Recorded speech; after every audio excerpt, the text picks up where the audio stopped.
Kagyari naman ang pangpabalo namon sa inyo nga pangpa-good vibes sini nga weekend.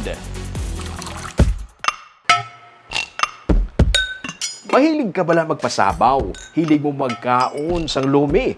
Baw, may manamit nga lumihan sa boundaries ang San Enrique kag Pontevedra. Kag ang tag-iya sini, nagsugod lang sa kapital nga 200 pesos. Subong, makapaubos na siya sang 900 tubtub 1,000 kayahong sang lumi sa kada adlaw.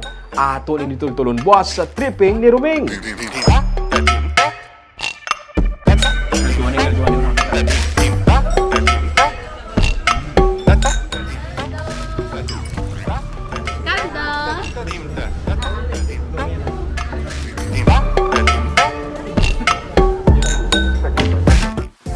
Kag, mga high school students naghimo sang school project para sa environmental protection. Aton hibaluon ang ilang mga proyekto sa Baganihan sa Sunday.